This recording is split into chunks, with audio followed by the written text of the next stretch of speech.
যে সমস্ত শায়েখদের পিছনে আমরা দৌড়িয়ে যাই, যাদের কথা আমরা অনুসরণ করি, অনেকেই তারা যেটা বলে সেটাই আমরা অন্ধ বিশ্বাস করে নেই। তাদের আর এক শায়েখ দেখুন, শায়েখ মুজাফফর বিন মুহসিন, তিনি বই লিখেছেন জাল হাদিসের কবরে রাসূলুল্লাহর নামাজ।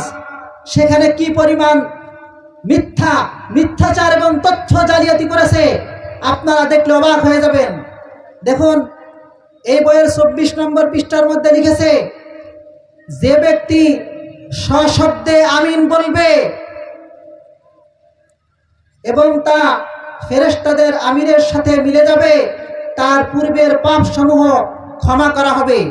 রেফারেন্স দিয়েছেন সহিহ বুখারী শরীফ, ইসলামী ফাউন্ডেশন, হাদিস নম্বর 744।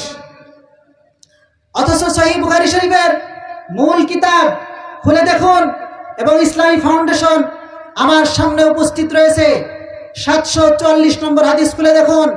সেখানে যে হাদিসটি রয়েছে সেখানে বাংলা তরজমা ইসলামী ফাউন্ডেশন, যে ব্যক্তি সশব্দে কথাটি এখানে উল্লেখ নেই, বাংলা অনুবাদের ভিতরেও নেই।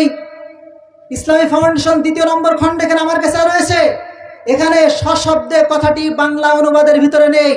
এবং মূল আরবি কিতাব যেটি, সেখানে এটা নাই। সশব্দের যেটা আরবি শব্দ জাহার সহ যেগুলো আসে, এই শব্দ সেখানে উল্লেখ নেই। তাহলে এটা সম্পূর্ণ মুজাফফর বিন মুহসিন সাহেবের এটা সম্পূর্ণ একটা তথ্য জালিয়াতি। কারণ বুখারী শরীফের রেফারেন্স পেশ করলে মানুষ এটি গ্রহণ করবে। কাজেই তারা জোরে আমিন বলে না, তারা আজ থেকে হয়তো এই বুখারী শরীফের এই হাদিসটি দেখার পর থেকে তারা জোরে আমিন বলা শুরু করবে। কথা ঠিক কিনা? সকলে বলেন নাউজুবিল্লাহ। তাহলে আজকে যে জাতির সঙ্গে গোটা মুসলিম জাতির সামনে এটিতে পেশ করা হলো, কত বড় একটি খেয়ানত।